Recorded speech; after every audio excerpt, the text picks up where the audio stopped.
Truck Talk, brought to you by eTruckBiz. Hi everyone, Ben Wheel reminding you that this episode of Truck Talk is not endorsed, sponsored, approved, or otherwise affiliated with FedEx Ground or any company other than eTruckBiz. Joining me today are Wayne Morrison and Matt Szymanski, and we're going to be talking about training for peak, because peak season is coming up, as you probably know if you're listening to this podcast. So, Wayne and Matt, welcome.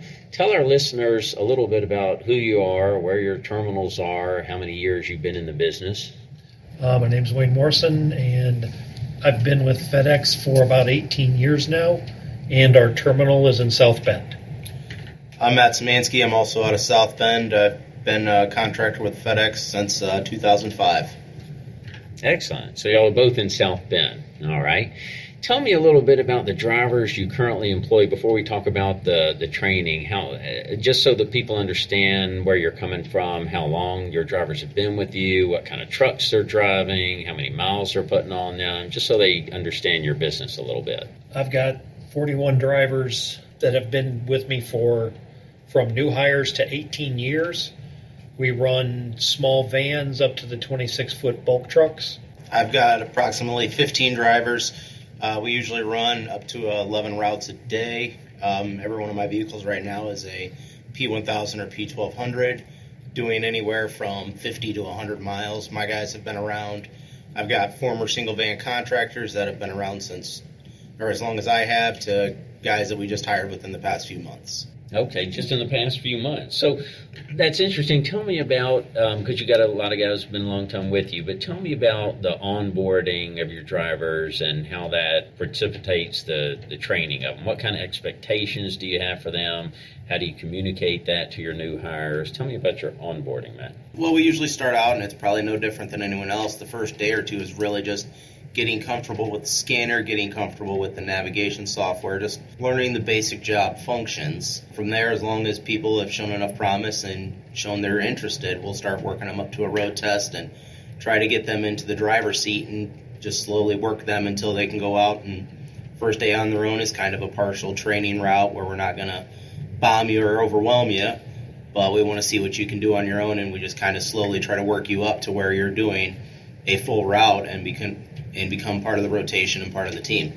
About you, Wayne, what's your onboarding like? It's very similar, but it's also one of those that when they go with an existing driver, you really want to almost have a mentorship program with the new hires so that they can really see how the job should be done.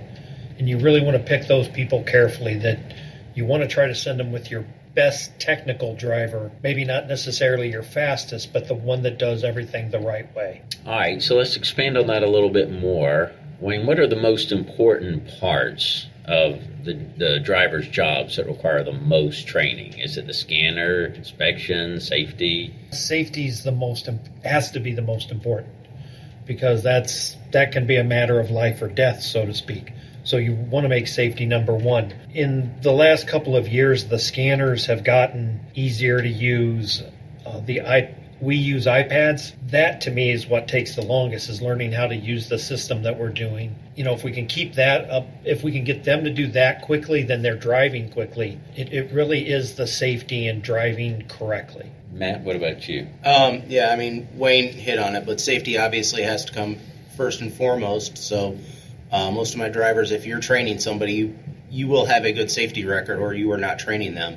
And just making sure they understand the hazards of why we don't park on the wrong side of the road, why we don't go into driveways, just why we do what we do, and understanding the Smith system and what all that entails, and being able to recite that and know it verbatim and explain. Before we send guys out on their own, they're going to go with somebody and they're going to drive a full route, and they're going to be able to explain to them why they're doing exactly what they're doing and how they're being safe by doing what they're doing. So safety is obviously first and foremost. From there, it's just understanding the priority of, hey, no matter what, your pickup's got to take priority. Your business deliveries have to take priority. And then you have your residentials, which you can get to whenever. And it's just understanding how that all needs to fit together to have a successful day. You mentioned the Smith system. If any of our listeners don't know what that means, I'm not looking for a big definition, but just in a couple of overall sentences. All good kids like milk. Aim high in steering. Get the big picture. Know what's around you. Keep your eyes moving. Again, checking your mirrors, checking your backup camera. Just knowing what's all around you. Leave yourself an out. Basically leaving space around the vehicle. So if somebody decides to do something stupid or an animal runs in the road or whatever, you have space to safely maneuver the vehicle to where you're not involved in an accident. And make sure they see you. Okay. Eye contact, horn. There's all kinds of different ways you can make sure people see you, but not putting yourself in a situation to where something happens and, the last thing any of us want is an accident.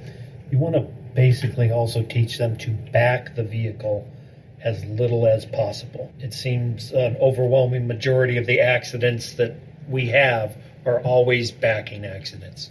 So if you cut down on that, you cut down on accidents.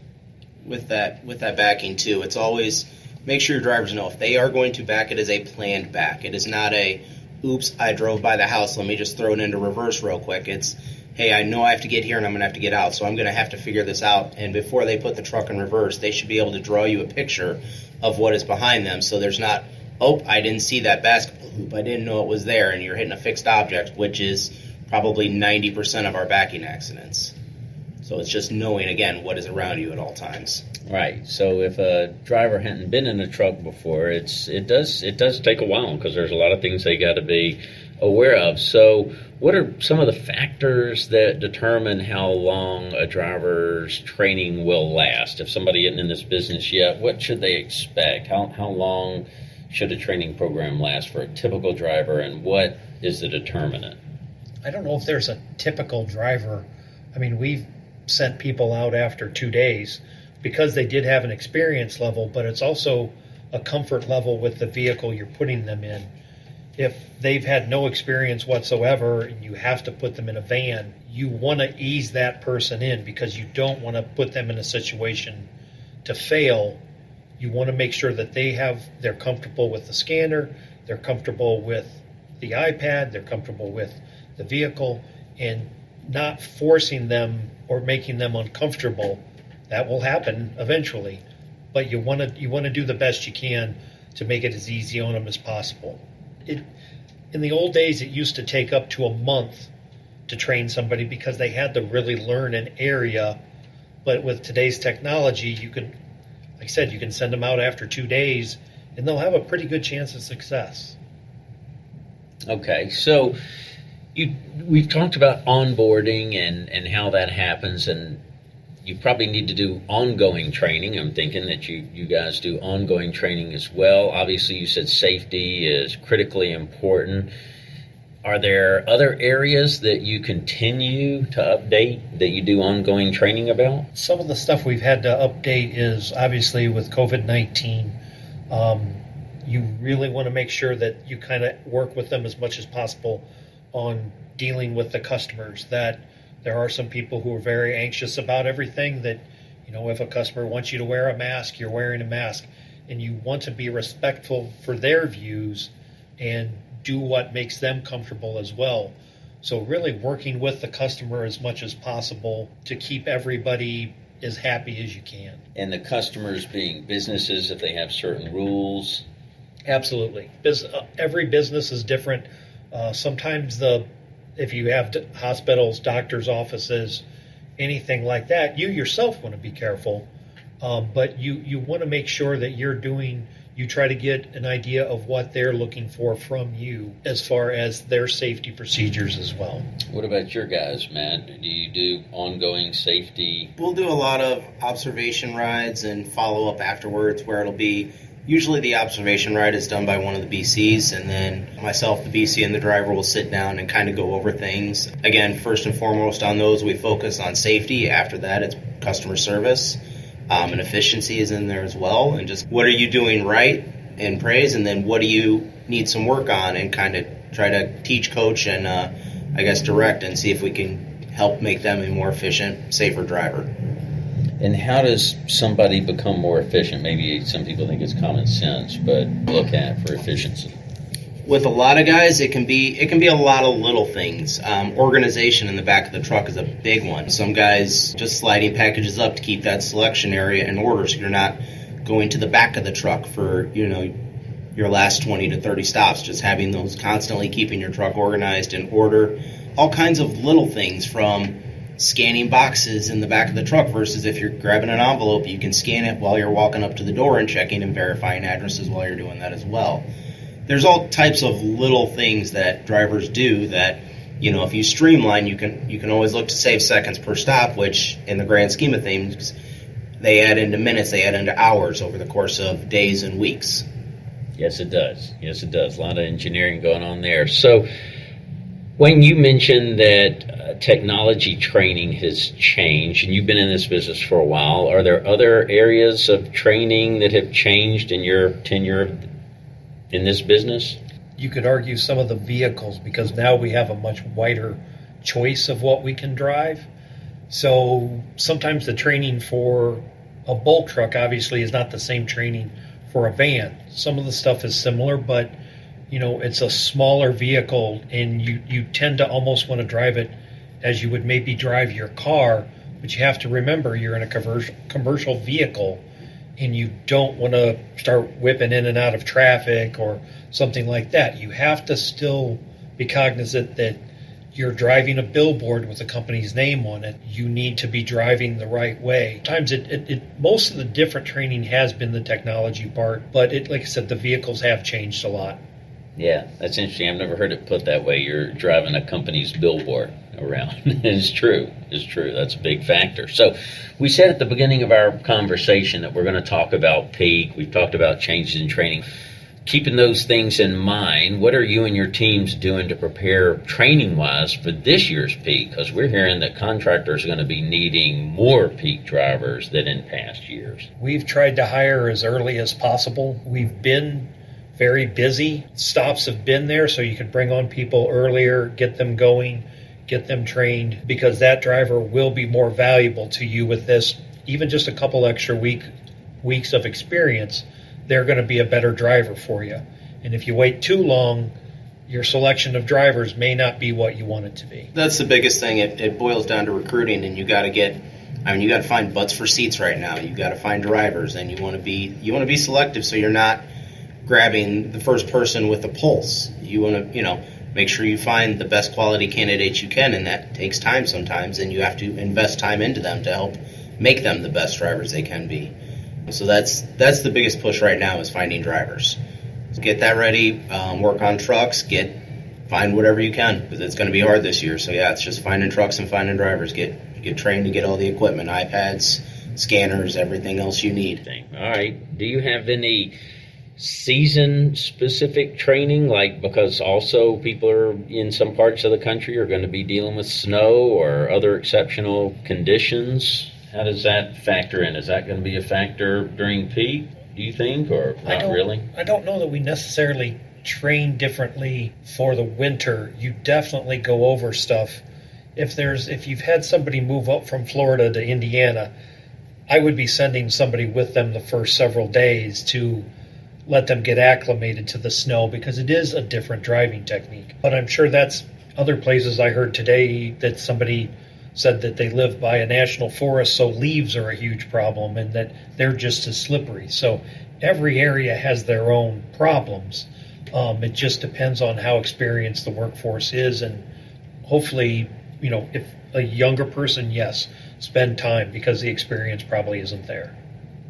Again, yeah, it boils down to, like Wayne said, if you have somebody who's not that familiar, you send somebody out. If I have first few days of really bad weather, it's no hesitation whatsoever to have my VCs go out and do observation rides with some of our newer, less experienced drivers on those days to help teach them and, instruct them on how to handle the weather, whether it be snow, whether it be ice. Like Wayne said, the rain on leaves is just as bad as ice. So it's, all those little things that people won't take into account or don't have experience with. You put somebody with them that is experienced that can kind of talk them through how to get out of certain situations, and more so than that, situations to avoid, because there's so many different techniques versus how you park and how you would do certain things that when you're on snow and ice, you can't operate normally. You have to make changes. So it's just getting experienced guys who can kind of help them through those first first few days of learning what those changes are. That makes sense. And I guess you have to prepare, since you're going to be hiring more people,